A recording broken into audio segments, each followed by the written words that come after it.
Hey everybody!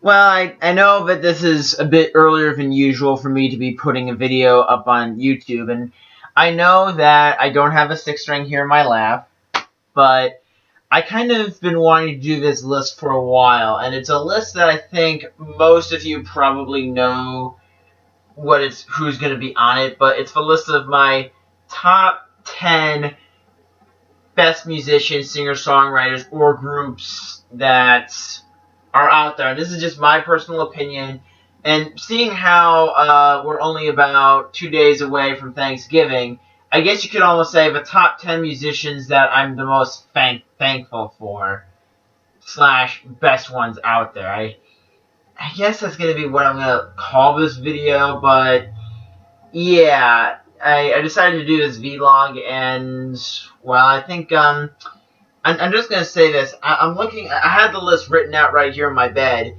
and I think, you guys probably could guess maybe 3 or 4 of these singers. Most of these musicians I think you guys probably know about, but I highly doubt you know at least, a few of these, so I'm going to try to make this video as good in terms of quality. I'm not exactly sure how I can keep describing people without me rambling or being repetitive or saying cliched statements about these singers, but I'm going to try my best, so here we go. Number 10. This is a singer that I don't think a lot of you may know about, but I've heard a bunch of her songs on a few of her records that we still have in the basement, or her CDs that we put on whenever we go on big family trips during the summer, and that is Mary Chapin Carpenter. Now, she's not one of those musicians that I listen to on a consistent basis, at least for the most part. But what I really enjoy about her music is that she seems to tackle a variety of issues. She's someone, much like one of the artists that will show up later on this list. You know, she kind of has a variety of things to tackle. For one thing, she has one song called "I Take My Chances," which is basically, saying that, whenever I have an opportunity to take a risk that looks like it might pay off, I'll go for it. And that's kind of the big thing about life, is that oftentimes we find ourselves in situations where you could use the safe route, but going for broke might actually be the better move. And yeah, I'm not saying that you should always take big chances. I don't think the song is either, but I think the point is, if you got an opportunity for a gutsy call that could really pay off if the call hits or lands, don't hesitate. And I also like how she tackles, adult subjects in terms of relationship. Another big song of hers that's another reason why she's on this list, period, I would have to say is He Thinks He'll Keep Her. And that song is basically about a woman who married young, has 3 kids before she's even 30, but then, for whatever reason, the relationship grows stale, the river runs dry, and she decides that it's best just to leave. And it's kind of the perfect song I could think of where an artist explores the idea of having a perfect life. Everything that you can imagine going right possible goes right, but then for some reason, years and years later, you feel empty. You feel as if that this seemingly, Avalon or paradise is just not all it's cracked up to be. It's kind of like the happiness was just an illusion, and now you are waking up from the fantasy world into a gritty reality. And I think that she covers these topics while using some pretty simple songwriting in terms of the lyrics, but she doesn't always. Somehow she does it in a way that's natural, fresh, and charming. And she does it without any of the sound synthesizers or any of the machines that we use nowadays. And I think I spent about 5 minutes talking about an artist that I like, just not as much as the other people on this list. So, with that being said, Mary Chapin Carpenter, I think, is the best person to start off this list for me. And now for number 9, Meatloaf. And this is going to sound like a bit of a slam against Meatloaf, to be honest, but the reason I put him on this list because I think that for the 5 to 7 songs of his that everyone knows,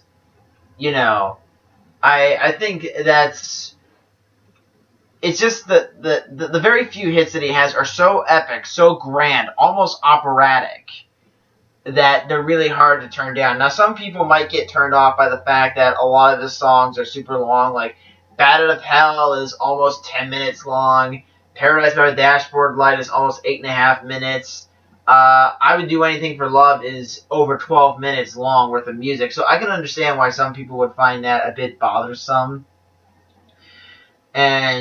But I think what I like is just how he manages to keep you interested in a song for almost, if not more than 10 minutes. It takes a lot of heart, passion, and some pretty compelling song story ideas to keep the songs going. And I'm not really going to talk about his role in the Rocky Horror Picture Show, because he really only has one song, and then he gets axed off by Tim Curry. Spoilers. But I don't know. I think what probably keeps him from getting high on this list, in my opinion, is that while he does have a lot of wonderful songs, they're not as many. I mean, a lot of the other singers, especially in the top 3, have dozens of hit songs that everyone knows. Meatloaf has, I think, like I said, about 5 or 7. And he's been around for 30-odd years, and he's really struggled to maintain an identity, but I'm not going to hold that against him when it comes to being on this list, because the music that he is known for is really too good to ignore. It's impossible to do that. And the next group, number 8, well, I'll say this. I kind of chose the Beatles more because of the legacy. I do like a fair amount of their songs, but I think the reason why I put them on this list at all is because of the fact that they were a part of the British invasion in the 60s.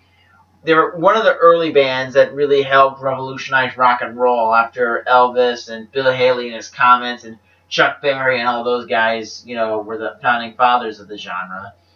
And much like Meatloaf, even though they're on this list, I do kind of think that I know it was the 60s, but I think a lot of their songs sound a little dorky, which I know a lot of people, and I'm just going to say this. Zach, if you're watching this video, yes, I know I'm the last person to be critiquing someone because of dorkiness, because I myself am a dork, but I'm sorry, it's just my opinion. But with that said, I do think that the Beatles have a lot of catchy songs.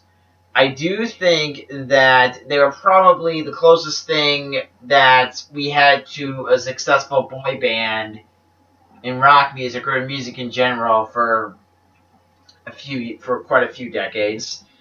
And I will say this: the songs that I do like, not Yellow Submarine. That song is stupid. Yeah. Twist and Shout is really catchy. It's kind of a good dance song that I'm pretty sure was used at a bunch of, high school dances back in the day. And, yeah, I mean, really not much else I can say about the Beatles except that they were phenomenal game changers. They're a great band, and I can kind of see the hype, but, maybe as I get a little older, I'll be a little more interested in those guys. Now, for number 7, we're on a mission from God. Now, 10 points if you know what movie I just referenced, which also happens to be the name of the band. And, okay, I'm just going to tell you. The Blues Brothers. They were a little background because I'm not sure. I highly. This is probably one of the few singers on here that you guys probably don't know that much about. I mean, I know, again, a few of my friends who actually watch these videos, they probably know most of the people on this list, but I'm just going to explain it for whoever's watching that may, in fact, not know. And yes, this video is probably going to be super long, so just sorry. A lot of singers to get through. Anyway, so a background. Blues Brothers was formed by two SNL comedians, Dan Aykroyd and John Belushi. And what became a funny skit of a show of singing. It's kind of like what I do. It's like I'm playing these old acoustic covers of classic rock songs. Only the Blues Brothers are doing the classic blues from the 50s and 60s, and they were on SNL in the early years. They had a movie in the early 80s, and they continued to produce material until John Belushi died in 1982 from drug overdose. Now, about the band, I think the only albums they really had that were really any good were the debut album, which was Briefcase Full of Blues, which I believe was one of the highest charting albums of 1978. And then they had another album in the early 80s, Made in America, which I think was made to capitalize on the popularity of the film. And sadly, Belushi died before they could maybe try to do another album that would have been better, because the second album didn't sell that well.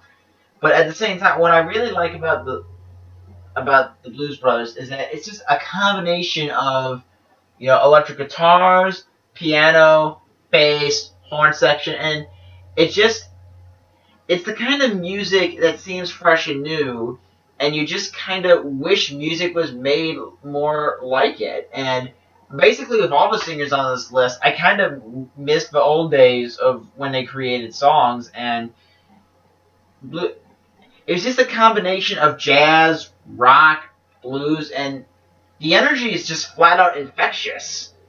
And the dance moves that the brothers pull off, I mean, if you watch them dance and you watch them perform, it's a true treat to watch, and that passion is pretty much what makes them one of the most memorable cover bands, I guess you could say, out there. Because they are a cover band. I'm sorry. They do covers of, blues music. It's not like they actually go into a studio and write their own tunes. They just look for a classic blues tune they uncovered, and they try to do it justice. That's basically what they've been doing.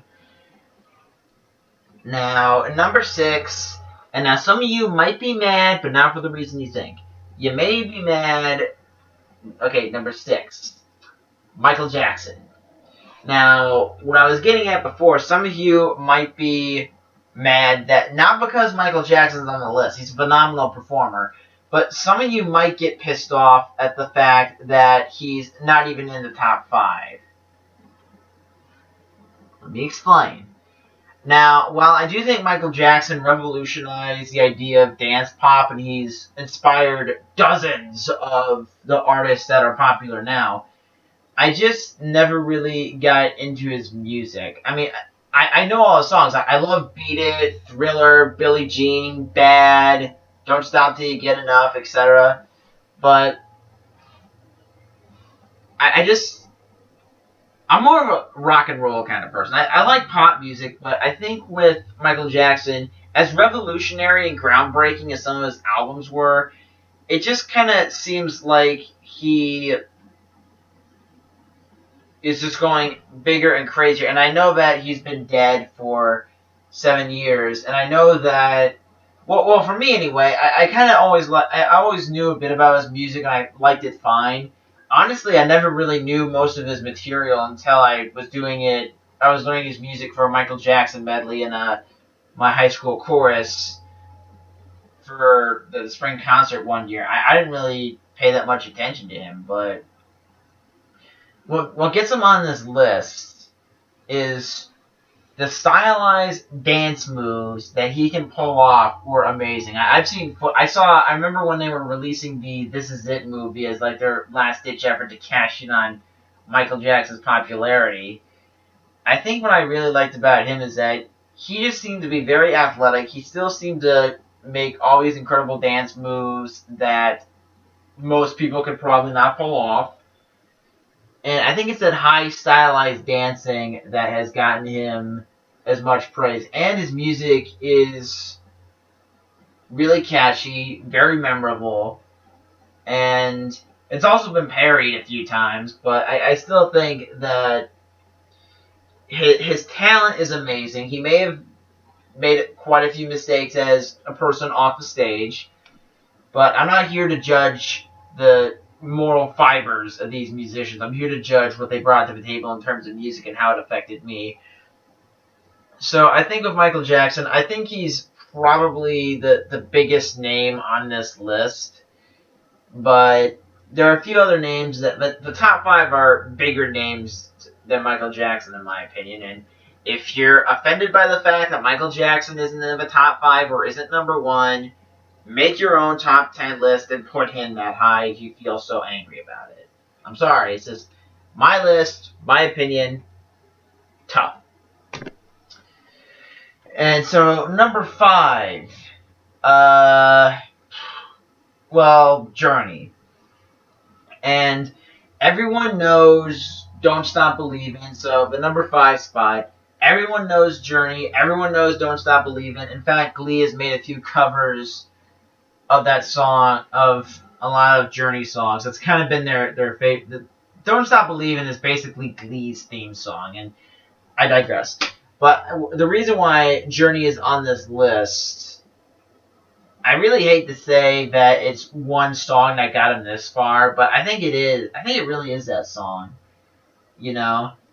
I mean, as cliched and hokey as a lot of their songs seem to be, they still find a way to make it entertaining. They still find a way to make us happy that we're listening to the song and allowing us to overlook some of the cliches and some of the silly writing. And when I mean silly, I kind of mean... I guess the better word is sappy and over-sentimental. I think that's the word I'm trying to say, because it's... I think I'll say this. I can take almost any Journey song more seriously than the Beatles in terms of the songwriting. Again, Beatles are kind of dorky and over the top. But then again, that was kind of a thing in the 50s and 60s, so I can't really bash them that much. That was just the way things were back then. But anyway, with Journey, Don't Stop Believin' is a phenomenal song, and they have a few other hits like Lights, Faithfully, Any Way You Want It, and I can't really say that much else about it, to be honest. I just think that they have one great song that could basically give them millions in royalties to live off of, and that's it. And so, number 4... Bob Seger. Now, Bob Seger, a lot of people have put in the same category with one of the artists that is also on this list. And I think Bob Seger, he has about 10 best-known songs, but he does kind of try to tackle something that quite a few artists have tried to tackle in the history of music, and that's sort of the heartland, the sentiments of the working class everyman or the average person. And a lot of his songs covered people that were the drifters, people reminiscing about young romance, and the one thing that really kept him going to get onto this list this high is not so much the passion in terms of dancing around and being just this wild rascal up on stage, but a lot of his more depressing songs where he really has to dig deep into his gut emotions about the songs. He is actually a fairly strong runner-up to one of the number one guys on this list. And I think he is the more modest version of the number one contender, and I think he does his job solid, and I don't think he was ever trying to be anything big or epic. I think he was just trying to be a moderately successful musician. I think he was just trying to do his work and didn't really care how popular he got. It's the modesty that really impresses me, because he doesn't try to do anything big, grand, or epic. All he does is that, look, here's the music I'm writing, here's what I'm doing. If you like it, great. If you don't, oh well, I'm just doing my job. That's kind of the mentality he gives. And number 3, Bon Jovi. Now, Bon Jovi is one of the 3 musicians on this list that were originally from New Jersey. And Bon Jovi kind of, the one thing I really admire about them is kind of that tough, gritty, from the streets sort of feel, and kind of the stubborn, rebellious, my way or the highway. And I think that really comes in handy now, especially with the way things have gotten, with people saying, you have to believe in this side to be right, and if you believe in the other side, you're completely wrong, even though you might have some legitimate points. And I think Bon Jovi kind of taps into the whole being an individual, standing up for what you believe in, and living your life to the fullest your way. And they've also dealt with, I think it's like the 2 best-known songs they've done, Living on a Prayer and You Give Love a Bad Name. And this was kind of at a point where songwriting wasn't quite as clever or as creative as some of the songs, and like, say, from Bob Seger or Meatloaf or the other people on this list. This was kind of at the point where songwriting was more concerned with being short and sweet, clear and quick, and for that much, Bon Jovi, this was kind of at the point where you could get away with simplistically written song lyrics and still come off with a great performance. And I think Bon Jovi, well, Living on a Prayer, the struggle to make ends meet, You Give Love a Bad Name, the whole anger from getting jilted or shafted by your lover. And they're still going on. They're still making big records. In fact, I think their 2013 record, What About Now?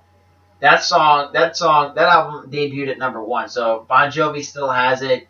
I have heard This House Is Not For Sale. I think it's a wonderful song, and I think that they're just going to continue to make records and continue to be one of the best bands that we have out there now, and a lot better than pardon my French, a lot better.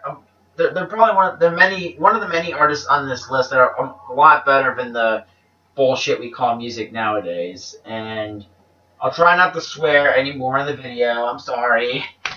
Now, number 2 is I've actually had the privilege of being able to see Kenny Loggins in concert just 2 or 3 months before my 20th birthday in 2014. And Kenny Loggins, he's one of the many artists I can think of that decided very early on to write about one topic, and that seems to be love. Now, he does venture into other subjects, like, never giving up on your life with This Is It, or, or Conviction of the Heart, which is talking about the earth, but most of his love songs, they seem to attack romance from a different angle every time. He's almost like a philosopher on love. He looks at it, and he looks at the various angles you can see it, like meet me halfway, wanting someone to, take a chance on you and meet you at the halfway point. Whenever I call you friend, loving someone to the point where you see them as your best friend. Or in the case of, Forever, which is basically him saying that, he needs that love he always hold on to that love in his heart and in his mind and soul forever, and he'll never let it go. And I think what I really appreciate about Kenny is that he's not afraid to be emotional. He's not afraid to be sentimental. I'm not saying that none of the singers on this list never went to the sappy love songs. I'm not saying that never happened. But with Kenny, he's not afraid to embrace his emotions or his sensitivity to a lot of the things going on in his life or things that have gone on in his life. One of his best-known songs, The Real Thing, is about his divorce from his first wife. And it's a truly heartbreaking number that will make you feel sorry for all parties involved. And it might even get you teary-eyed. Especially if you're one of those people that gets emotional easily, a lot of Kenny's music will make you cry, but in a good way. And I'm at 25 minutes now, so this is easily going to be the longest video I've ever done. And the good news is we only have 2 artists tied in the #1 spot. Now, a lot of people, you might think that there should be a definitive #1. There can't be a tie at #1, but I think when you hear me talk about these 2 artists, I think you'll understand why I kind of got torn between putting one above the other. Delivery truck. Not for us, otherwise the dog would have been barking and I would have had to pause this video and maybe start all over again, which would suck. Okay. Last swear. Whatever. Okay. So the #1 artists, in my opinion, are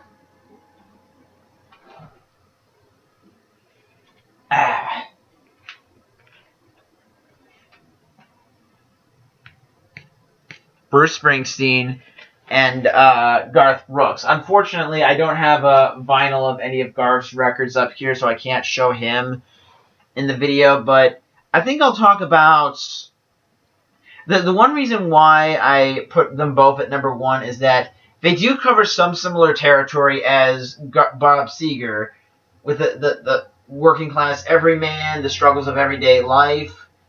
But in Bruce Springsteen's case, much like Kenny Loggins, he attacks the idea of the struggles of the working class from different angles. It's not just, oh, I lost my job, or, oh, I feel great even though I'm not that powerful.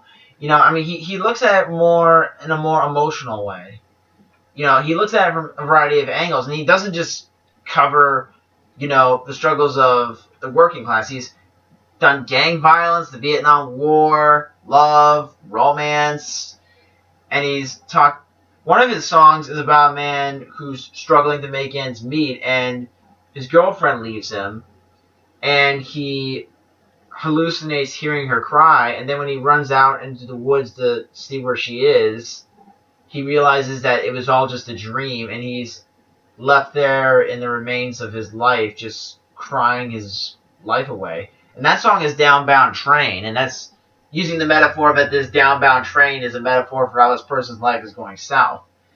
And he even talks about one song that I think a lot of people can relate to, no matter how old you get, to some extent.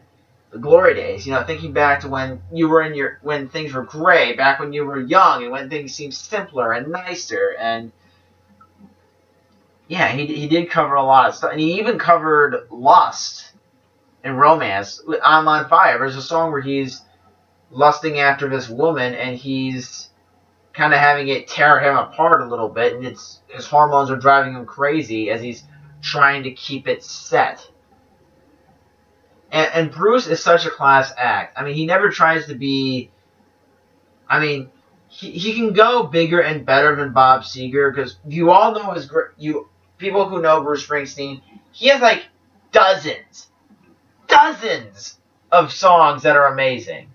You know, he probably has the most recognizable songs on this list in terms of numbers outside of Garth Brooks. You know? And he's so classy. He even wrote a book about his life from being some kid from Jersey to Rock and Roll Hall of Famer and legend. He's still doing tours. He's still making music. He is just one of the greatest singers of all time. And the other #1 dude on this list, Garth Brooks, I'd say that he did get inspired from Bruce Springsteen. He did sing some songs about the struggles of the blue collar or the working class person with That Old Wind, American Honky Tonk Bar Association, etc. And yes, he does have the obligatory country song about getting drunk, which I think that's just a contract for every country singer. Yet, if you want to be in country, you have to sing at least 1 or 2 songs about getting, you know, wasted, I guess. Or, you know, just, you have to, if you don't have a hangover song as a country musician, you're not a country musician. Well, but I think what also put Garth on this list is that he was really the first singer-songwriter that I fell in love with. And he does tackle a variety of subjects not looking at one topic and exploring it from a variety of different angles, but looking at completely different topics and exploring them in certain ways, like never giving up, lost love, getting drunk, um, being thankful for what you have, having faith that life is going to turn out okay, and satisfaction that you were able to lose someone that you really loved, as opposed to not taking that chance at all. And Garth and Bruce, I think they're just amazing. They're just amazing people, and their music is phenomenal. I just think that they can tap into, really most of these artists can tap into the emotional side of so many people, and I just don't know any other people that can, or any other two singers on this list that can tap in such an emotional way, while not being sappy, but being angry, tough, and then sometimes